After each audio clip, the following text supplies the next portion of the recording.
Hello, my beautiful friends. Welcome back to Threads of Kindness, where we explore stories of Karens who like to make up stories, but this time, things backfire. In this episode, we have some really tough situations, from Karen pretending to be attacked over a toy, to a family arguing over lottery winnings. Today's list is full of plot twists that will leave you in awe.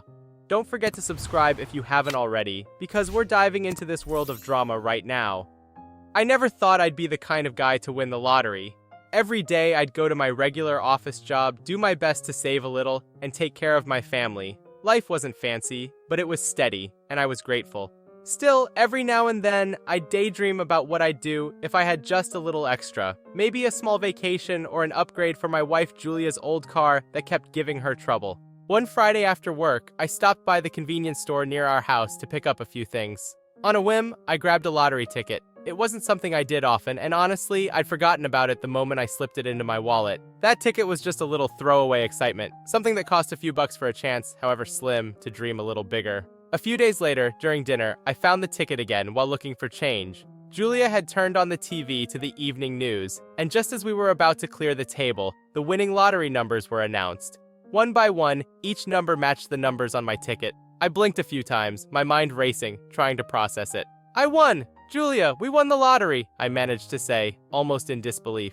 After taxes, the $50,000 prize left us with about $34,000. Not exactly life-changing, but still, it felt like a gift. I started thinking right away about how to make this windfall mean something.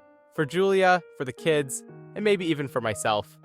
First, I decided to put part of it into fixing up Julia's car. That car had been with her since before we met, but it was getting old and unreliable. I knew it would mean a lot to her to have it running smoothly again, without the constant worry of it breaking down.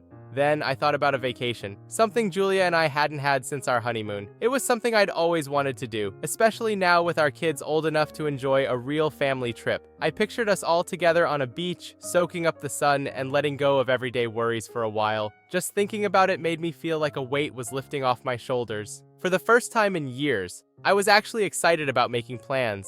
I wanted this money to bring us closer, to give my family experiences we wouldn't normally afford. It felt like my years of hard work had finally paid off, and I was ready to use this small fortune to give us something special. But what I didn't realize was that this money would soon be the source of unexpected pressure and some tough conversations. I was about to learn that having a little extra can sometimes bring challenges you'd never expect. And what I thought was a gift would soon put my relationships to the test in ways I couldn't have imagined. Just as I was beginning to map out our plans with the lottery money, my daughter Emily came to me with a different idea. Emily is my oldest, a bright and ambitious young woman attending Dartmouth.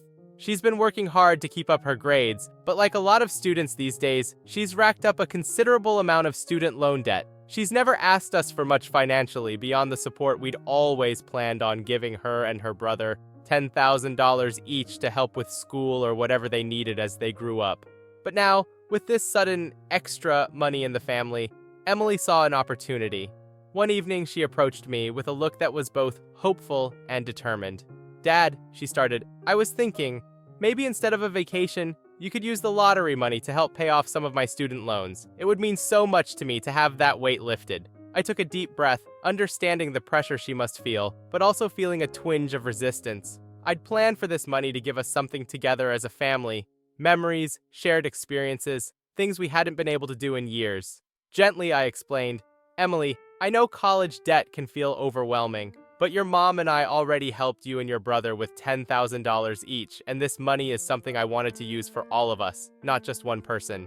Her face fell, the hope quickly turning into frustration. "So, you'd rather spend it on a trip than help your own daughter with something important? Do you know how hard it is to manage all this debt?" "I get it, Emily," I replied, trying to keep my voice calm. "But this is something I wanted to do after so many years of working. I need a little of this for myself and for your mom. We've supported you both as much as we can, but this feels like a chance to finally do something just for us." Clearly disappointed, Emily didn't push me further that night, but I had a feeling the conversation wasn't over. A few days later, I noticed a shift in Julia's attitude. Normally, she was supportive of my decisions, but suddenly she started dropping hints that maybe Emily had a point. "You know," Julia began one evening, "Emily's loans are tough on her. Maybe you could put off the vacation for a bit, help her out first?" I felt blindsided. Julia knew how much this trip meant to me. I'd already invested in fixing her car, making sure it was in perfect shape for her. Now she was echoing Emily's request, and it stung a bit.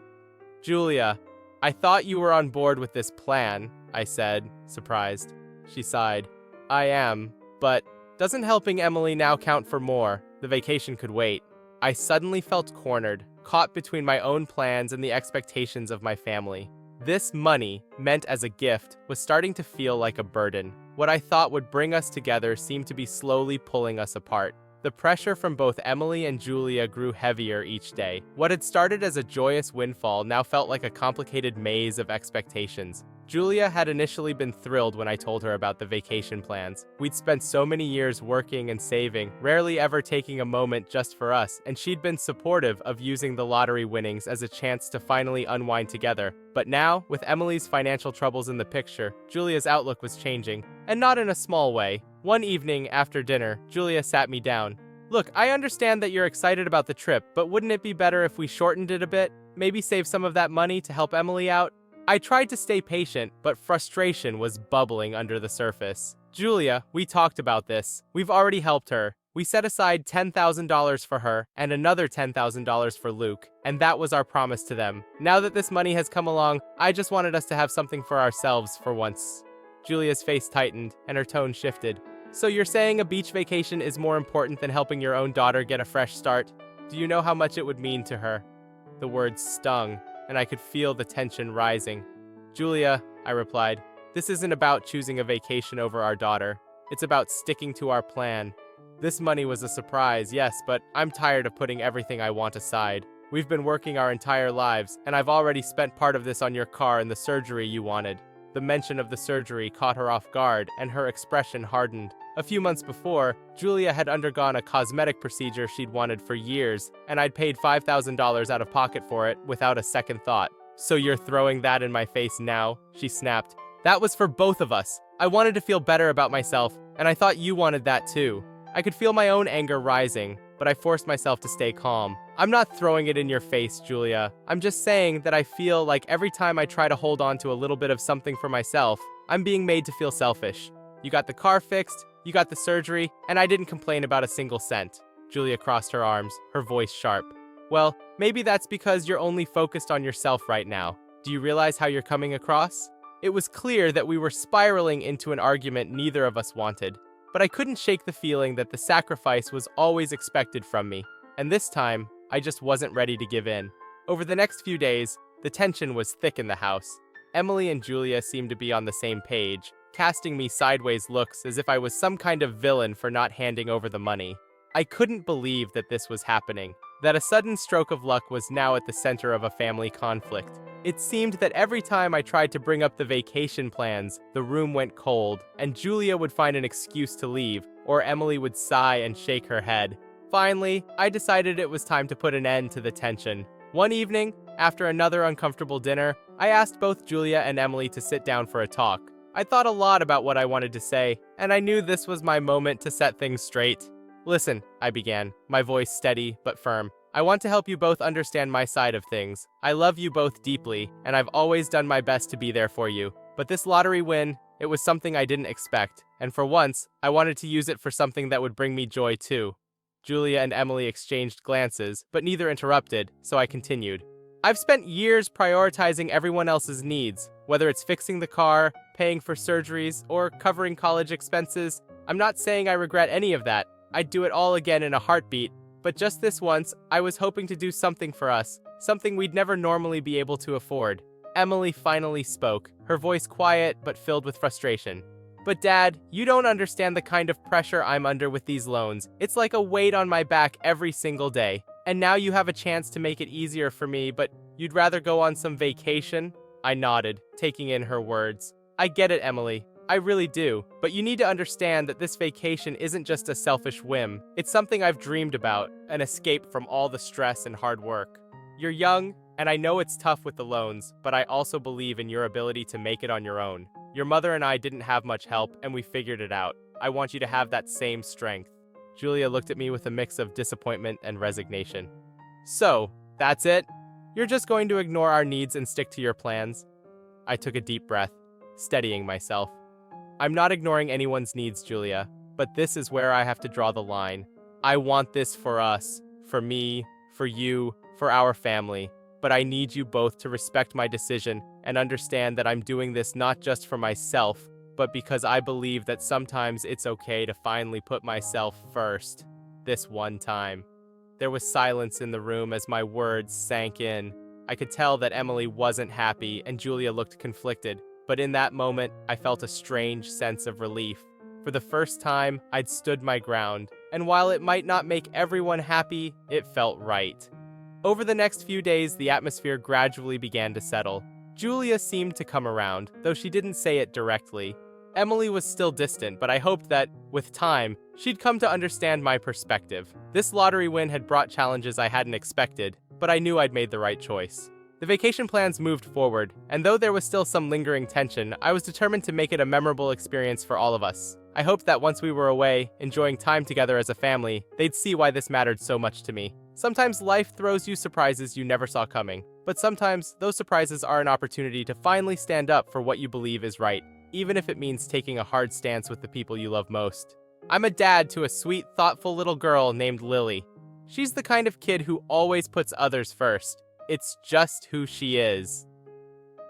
This year, Lily's kindness really shone through when her best friend, Sophie, moved to a new town, far away from the school and neighborhood they'd grown up in together. Even though they couldn't see each other as much, Lily stayed positive and made sure to keep in touch, writing letters and sending little drawings to Sophie every week. As a dad, I couldn't be prouder of the heart she has. When the holidays rolled around, I asked Lily what she'd like as a gift this year, but instead of asking for something for herself, she had an unusual request. She looked up at me, eyes full of hope, and said, "Dad, could we get a special toy for Sophie? She's having a tough time making friends in her new school, and I think this might make her feel better." I could see how much it meant to Lily, and there was no way I was going to let her down. After some brainstorming, Lily decided on a particular toy Sophie had wanted for a long time. It was one of those popular new releases, a collectible doll that seemed impossible to find.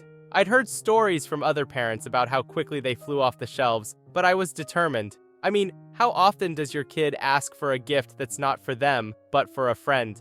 So I set out early Saturday morning on a mission, hopping from store to store, hoping to track down this elusive doll. Every shop I checked was either sold out or had long wait lists. Just when I was starting to lose hope, I decided to try one last toy store downtown. As soon as I walked in, I could see how packed it was. Parents everywhere, all after the same holiday gifts. I scanned the shelves, my heart racing, and there it was. One last doll, sitting on the shelf like it had been waiting just for me.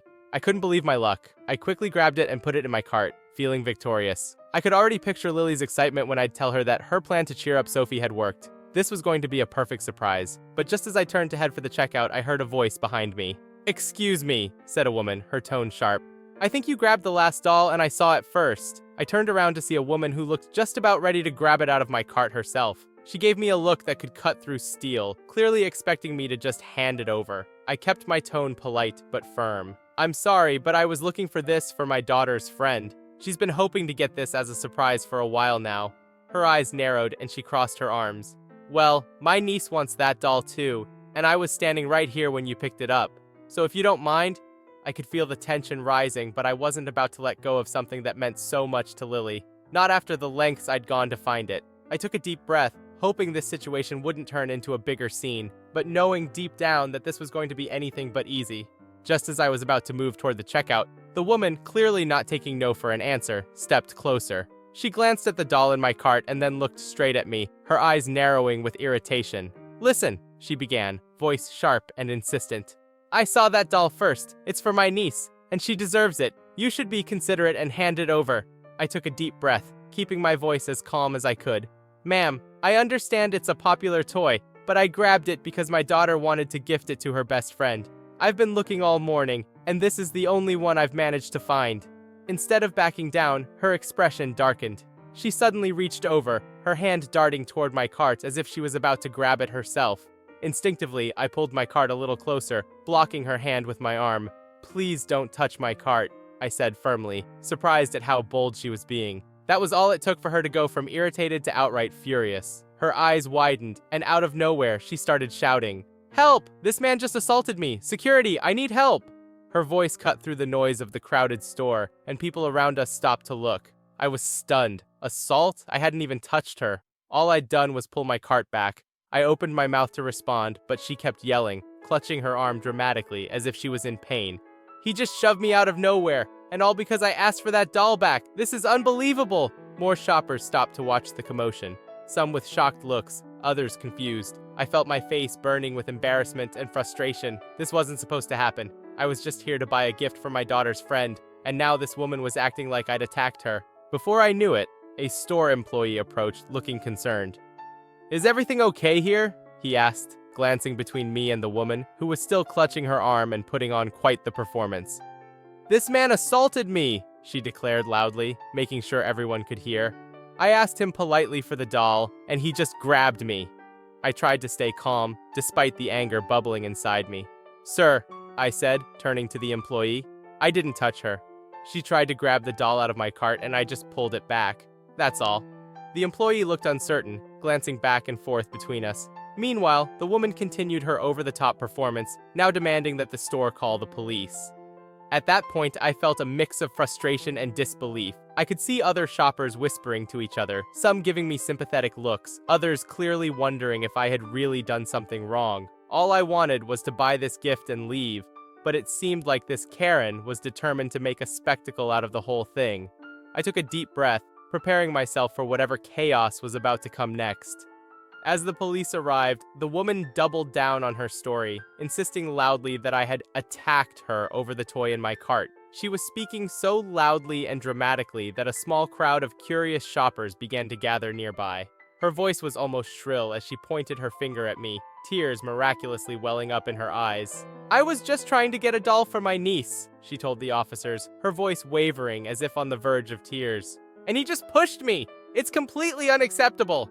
I couldn't believe what I was hearing. I tried to keep calm, but the absurdity of the situation was starting to grate on me. "Officers," I said, "I promise you, I didn't lay a hand on her. She tried to grab the toy out of my cart, and I just pulled it back. That's all." One of the officers raised an eyebrow, clearly skeptical. "All right," he said, looking from her to me. "We'll need to see the store's security footage to get a clear picture of what happened here." The woman's expression didn't waver. She kept up her act, clutching her arm as if she was in pain, nodding along as if the security footage would vindicate her. I could tell she fully believed that her story would hold, that somehow the footage would paint her as the victim. She even let out a sigh of relief and dramatically thanked the officer for taking her seriously. Within minutes, the store manager appeared, gesturing for everyone to follow him to the back where the security office was. We all filed into the cramped room where a wall of monitors displayed live and recorded footage from every corner of the store. The manager pulled up the footage from the aisle where the incident had taken place, fast-forwarding until we appeared on the screen. It took all of 2 seconds to see the truth. The video showed me reaching for the doll and placing it in my cart. A few moments later, the woman approached, clearly agitated, and pointed at the doll in my cart. The footage showed her reaching directly into my cart and grabbing the toy. My only reaction had been to pull my cart back, moving it away from her grasp. At no point had I touched her. The officer, who had been skeptical earlier, turned to her with a stern expression. "Ma'am," he said, his voice colder, "the footage doesn't show him laying a hand on you. In fact, it shows you trying to take an item from his cart." For a brief moment, her face went blank, as if her mind couldn't quite process what was happening. Then, she quickly recovered and tried to explain, stumbling over her words. "Well, maybe he didn't touch me, but he was being aggressive. He blocked me. He was acting threatening." The officer's patience seemed to wear thin. "Ma'am, fabricating an assault is a serious matter," he said, his voice firm, "and we've got clear evidence that none of what you claimed happened." Just when I thought things couldn't get any stranger, one of the other officers, who had been quietly checking her ID, looked up with an eyebrow raised. "Ma'am," he said, "are you aware that you have an outstanding warrant for assault?" Her face went pale as she stammered, "What? No, that must be some kind of mistake." But the officer was already pulling up additional information on his device. "It says here that there's an active warrant in your name for a previous assault case. We're going to have to take you in for that." He pulled out a pair of handcuffs, stepping toward her. She panicked, her expression turning from shocked disbelief to pure desperation. No, this isn't right! You have it all wrong! I didn't do anything!" But there was no arguing with the evidence, and the officer clicked the handcuffs onto her wrists with practiced ease. The small crowd that had gathered to witness the spectacle murmured among themselves, some people even stifling laughs or whispering to each other as the officers led her out. I watched as she was escorted out of the store, still protesting and insisting that she was innocent. The irony of the situation wasn't lost on me. A woman who had so confidently accused me of assault was now being taken in for her own actual history of it. The idea that her entire charade had completely backfired almost felt too good to be true. Once she was gone, the store manager turned to me, offering an apologetic smile. "I'm so sorry for all that, sir," he said. "It's unbelievable what some people will do. Can we help make this experience a little better? Maybe offer you a discount on your purchase?" I chuckled, finally feeling a sense of relief settle over me. "Thank you, but no need for the discount," I replied, glancing back at the doll still in my cart. "Just knowing I can leave here without any trouble is more than enough." The police officers nodded at me, giving small words of apology for the inconvenience as they left, and soon the crowd around us dispersed, everyone heading back to their own holiday shopping. 5 years ago, I had one of those nights that stays with you, no matter how hard you try to shake it off. I was working as an on-call tow truck driver back then, and most Saturday nights were pretty quiet. Around 11 p.m., I was just getting ready to call it a night, already in bed, thinking I'd have a full night's rest before any early morning call-outs. But the moment my head hit the pillow, my radio crackled to life. It was my dispatcher, sounding a bit more urgent than usual. "Hey Ben, you still awake?" he asked. "Yeah, I'm here," I replied, sitting up and grabbing my jacket. "What's going on?" "We got a bad one," he said. "Multi-car accident in the next town over. Police need it cleared as soon as possible. They want to keep the area secure, so drive safe, but get there quick." 10-4, I responded, already grabbing my keys. I was out the door in a matter of minutes, heart pounding, already picturing the scene I was heading into. The drive took about 20 minutes, and as I got closer to the town, I noticed the quiet streets, most people already asleep. But just a few streets down, the eerie flash of red and blue lights lit up the night. I could see the glow from a distance, and it only grew stronger as I neared the scene. Even before I arrived, I felt a strange, heavy sense of what I was about to face. As I approached, I could see the outlines of police cars, ambulances, and fire trucks lined up along the side of the road. The officers had blocked off a stretch of highway, rerouting cars to ensure no one accidentally drove into the crash site. It was a serious accident, the kind that puts a knot in your stomach just from looking at it. From what I could make out, several cars were involved, one of them overturned, with pieces of metal and debris scattered across the asphalt. The entire area was eerily quiet, except for the hum of emergency vehicle lights and the quiet murmur of first responders speaking to each other.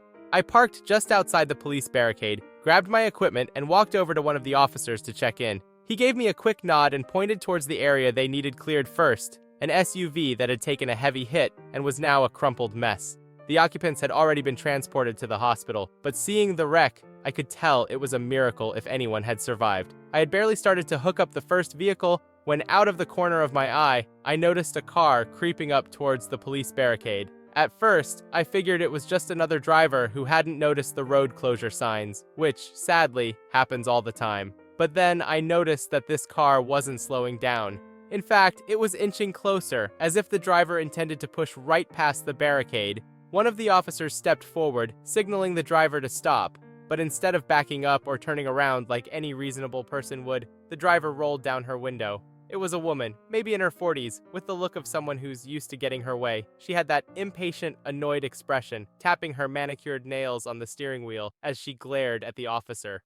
"Ma'am, you need to turn around," the officer, Officer Sanders, said, keeping his tone professional but firm. "There's been a serious accident, and this road is closed." The woman huffed, clearly unimpressed. "Well, I have somewhere to be," she replied, waving a hand dismissively. "I don't see why you can't just move your cars for a second so I can get through." I couldn't believe what I was hearing. Here we were, in the middle of dealing with a tragic accident scene, and this woman was acting like we'd set up the barricade just to inconvenience her night. "Ma'am, this is a crime scene and an active investigation. No one is allowed through here," Officer Sanders repeated, his voice slightly more forceful now. She crossed her arms, giving him a defiant look. "I don't care about your crime scene. I need to get home, and I'm not taking the long way around just because some people don't know how to drive." She actually rolled her eyes, as if the accident and the people involved were nothing more than a minor inconvenience in her day. Officer Sanders took a deep breath, clearly trying to keep his patience. "Ma'am, there have been fatalities here tonight. This road is closed to preserve evidence and for everyone's safety. I'm going to have to ask you again to please turn around and take the detour." Instead of listening, she did the unthinkable. She pressed down on the gas and tried to nudge her car forward, edging even closer to the barricade, as if she thought she could intimidate the police into moving. At this point, all of us, officers, paramedics, and even a few bystanders who had gathered at a safe distance, were watching her, stunned. Another officer stepped forward and put his hand firmly on the hood of her car, forcing her to stop. His expression was no longer patient. "Ma'am, if you don't turn this car around right now, we will be forced to detain you for interfering with a police investigation." The woman's face twisted with outrage. "Are you threatening me?" she shrieked, leaning out of her window. "This is harassment. I'll have you all fired for this." But the officer wasn't having it. He leaned down, his voice cold and calm. "No, ma'am. What you're doing is interfering with emergency services and a police investigation. I'm giving you one last chance to turn around, or you'll be facing charges." The woman, who I'd later come to think of as Karen, clearly wasn't satisfied with being told no by the officers. She sat there in her car fuming before throwing her door open and marching back up to Officer Sanders with her phone in hand, shouting, "That's it! I'm calling 911! You can't treat me like this! I'll have all of you fired!" I could barely believe what I was seeing. Here we were, surrounded by the wreckage of a tragic accident, and this woman had the audacity to call 911 on the police officers already on the scene. She actually dialed the number, put her phone on speaker, and began shouting into the phone. "Yes, hello! I need to report police misconduct. I'm here on Main Street, and these officers are harassing me. They won't let me through, even though I have a right to be on this road!" she yelled, her voice echoing across the quiet scene. The 911 operator, clearly baffled, asked, "Ma'am, are you in immediate danger? Immediate danger?" she shrieked, clapping her hands loudly between each word as if it would somehow emphasize her point. "Yes, I am in danger. These officers are preventing me from going home, and I have every right to be here." Officer Sanders and his team exchanged glances, but they remained professional, letting her vent without interruption. I could see the officer's jaw clench as she continued, clearly frustrated by her behavior, but unwilling to escalate the situation unless necessary. The operator's voice came back over the phone, calm but firm. "Ma'am, you are currently calling 911 at an active accident scene. If the officers have instructed you not to pass, you need to follow their directions. Failure to do so could result in charges." Karen's face twisted in disbelief as she stammered, But that's insane! I'm the victim here!" Finally, Officer Sanders had enough. He took a step forward and addressed her directly. "Ma'am, this is your final warning. You're actively interfering with an emergency response. If you do not leave immediately, you will be charged with obstruction and interference with an investigation." She ignored him entirely, turning her attention back to her phone, now muttering that she needed to speak to someone higher up. It was clear that nothing short of the president himself would satisfy her, and maybe not even then. I could tell the officers were at the end of their patience. True to his word, Officer Sanders calmly turned to one of his colleagues and nodded. "Cuff her," he said, his voice low but resolute. The officer approached her, and she looked around, eyes wide with indignation. "Wait, what? You're arresting me? For what? For just wanting to go home?" She flailed as the officer gently but firmly guided her hands behind her back. "You are being charged with obstruction of justice, interference with an investigation, and assaulting an officer," the officer informed her. "You had multiple chances to leave peacefully, but you've continued to disrupt our work here." The moment the handcuffs clicked into place, she erupted, kicking and screaming. "This is illegal! I'm calling my lawyer! You're all going to regret this!" she screeched, trying to wriggle free of the officer's grip. The bystanders who had gathered began to murmur, some even laughing quietly at the spectacle she'd created. This scene that she'd escalated all on her own, purely out of entitlement and the refusal to follow simple directions, and now her behavior had landed her in handcuffs. As they led her toward the squad car, she continued to struggle, still shouting over her shoulder at the officers, insisting they would lose their jobs for daring to treat her this way. One of the paramedics, who'd been standing nearby, crossed his arms and shook his head, muttering under his breath, "Some people will do anything for attention." The officers managed to get her into the back of the squad car, where she finally fell silent, arms crossed and face flushed with anger. The weight of her actions seemed to settle in as she sat there, realizing the mess she'd created.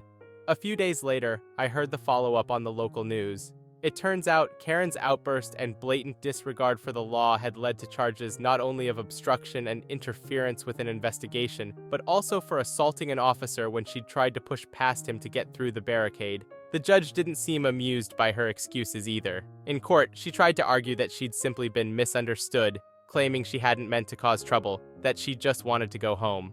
But the security footage and witness statements painted a clear picture of her behavior. Her story didn't hold up, and the judge decided to make an example out of her.